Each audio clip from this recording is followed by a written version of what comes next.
ஒரு முறை ஒரு நடந்த சம்பவத்தை நான் உங்கள்கிட்ட பகிர்ந்து கொள்ள ஆசைப்படுகிறேன். ஒரு வெளி தேசத்தில் இருக்கிற ஒரு எஜமானுடைய ஒரு நாய், அந்த நாய் காணாமல் போயிட்டு. அந்த நாய்க்கு பேர் லக்கி அப்படின்னு சொல்லி அவங்க பேர் வச்சுருந்தாங்க.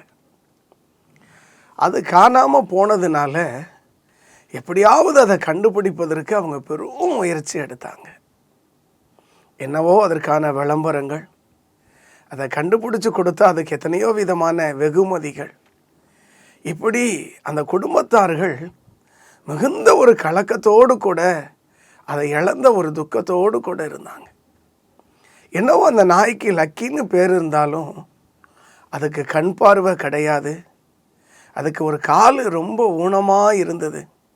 அது சரீரத்தெல்லாம் பார்த்தீங்க, கழுத்து பகுதியிலன்னா ஒரு மாதிரி சொறி சொறியாக இருக்கும்.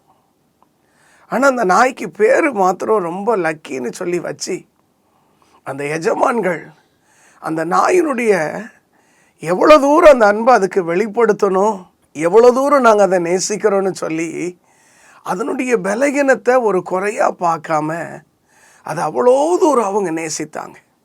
நல்ல கால்களோ, நல்ல கண்களோ, நல்ல உடல் பாகங்கள் பார்ப்பதற்கு ஒரு தோற்றமாகவோ இல்லை. ஆனால் மனப்பூர்வமாக அந்த நாயை அவங்க ரொம்ப நேசித்தாங்க. அதுக்கு ஒரு பேர் வச்சாங்க லக்கின்னு சொல்லி. ஆனால் எந்த விதத்திலும் அது அதுக்கு பொருத்தம் இல்லாத ஒரு பேர். நம்முடைய வாழ்க்கையில் கூட அநேக நேரங்களில் நம்ம உடல் உறுப்புகளாக இருக்கட்டும், நம்முடைய சரீர தோற்றங்களாக இருக்கட்டும், நமக்கு இருக்கிற எதுவுமே இந்த உலகத்தில் பார்ப்பதற்கு தோற்றத்துக்கு ஒரு நல்ல விதமாக இல்லாமல் கூட இருக்கலாம். ஆனால் ஆண்டவர் நம்மளை மனப்பூர்வமாக நேசிக்கிறார் என்பது மனப்பூர்வமான ஒரு உண்மையாக இருக்குது. எவ்வளோ தூரம் ஆண்டவர் நம்மளை நேசிக்கிறார் என்பதை நம்மளால் புரிந்து கொள்ள முடியாத அளவுக்கு ஆண்டவர் நம்ம மேலே நினைவாக இருக்கிறார். நம்முடைய உடல் உறுப்புகளோ வெளித்தோற்றத்தை பார்த்தோ ஆண்டவர் நம்மளை நேசிக்கிறவர் அல்ல. ஆண்டவர் உள்ளான இருதயத்தை பார்க்கிற தேவனாக இருக்கிறார். உங்கள் வாழ்க்கையிலையும் உங்களுக்கு இருக்கிற பலகீனத்தை நினச்சி நீங்கள் ஒரு நாள் நீங்கள் கவலைப்படாதங்க. யாரும் நம்மளை நேசிக்க மாட்டாங்க.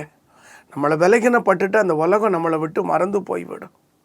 நமக்கு ஏதோ ஒரு காரியம் வியாதிப்பட்டுட்டா அவ்வளோதான், நம்மளை தூக்குவதற்கு கூட இந்த உலகம் நம்மளை கைவிட்டு போய்விடும். ஆனால் ஆண்டவர் அப்படிப்பட்டவர் அல்ல. வேதத்தில் ஒரு வசனம் இருக்குது, அற்பமாக எண்ணப்பட்ட ஒரு கல்லே அது மூளைக்கு தலைக்கல்லாயிட்டுன்னு சொல்லி. நம்ம அற்பமாக இருக்கிறோமா? நம்ம ஒருவேளை பார்ப்பதற்கு ஒரு பெரிய ஒரு மென்மையான வாழ்க்கை வாழாமல் இருக்கிறோமா? உங்களை பார்த்து நான் சொல்லுதேன், உங்கள் இருதயம் ஒரு நாளும் கலங்கக்கூடாது.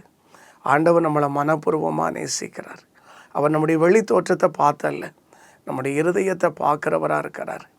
அந்த நாய்க்குட்டியின் எஜமான், அந்த நாய் அவ்வளோ பலகீனமாக இருந்தாலும் அதை நான் எந்த அளவுக்கு நான் நேசிக்கிறேன் என்பதை அவன் வெளிப்படுத்தும்படி அவன் அநேக இடங்கள் அதை கண்டுபிடிப்பதற்கு முன் வந்து அதற்கான பல விளம்பரங்கள் அவன் செய்து கடைசி அதை கண்டுபிடித்த பொழுது அந்த பார்வையற்ற கால்கள் இழந்த உடல் உறுப்புகள் அசிங்கமாக இருக்கிற அந்த லக்கிங்கிற ஒரு நாய்க்குட்டியை அவன் கண்ட பொழுது அவன் சேர்த்து கொண்டான்.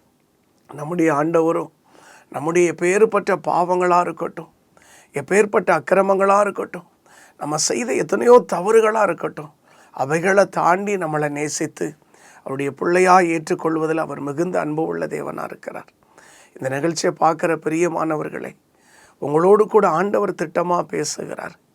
என்னை யார் மன்னிப்பா, யார் என்னை நேசிப்பா, எனக்கு யார் என் பட்சத்திலிருந்து எனக்கு ஆறுதல் சொல்லுவா, நான் இந்த நிலைமையில் இருக்கிற வியாதிப்பட்ட பொழுது என்னை எல்லாரும் விட்டுட்டு போயிட்டாங்க, எனக்கு வேண்டான்னு சொல்லி என்னை கைவிட்டுட்டாங்கன்னு சொல்லி நீங்கள் நினைக்கிறீங்களா? நான் பிரசங்கிக்கிற சொல்லுகிற ஆண்டவர் உங்களை ரொம்ப நேசிக்கிறார். என்னை நேசிக்கிற ஆண்டவர் உங்களையும் மனப்பூர்வமாக நேசிக்கிறார். அவர் வெளித்தோற்றத்தை பார்த்து உங்கள் திறமைகளை, உங்கள் படிப்புகளை, உங்கள் ஞானங்களை பார்த்தல்ல, உங்கள் இருதயத்தை பார்த்து கர்த்தர் உங்களை நேசிக்கிறார். உங்கள் இருதயத்தை அவருக்கு ஒப்பு கொடுங்க. எந்த நிலைமையில் இருந்தாலும் அவர் உங்களை எல்லா விதத்திலும் ஆசீர்வதித்து நீங்கள் இருக்கிற நிலைமைகளை காட்டிலும் உங்களை 1000 மடங்கு உயர்த்துவதற்கு ஆண்டவர் போதுமானவர்.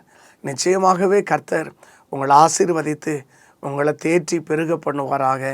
கர்த்தர் உங்களை ஆசீர்வதிப்பாராக. God bless you.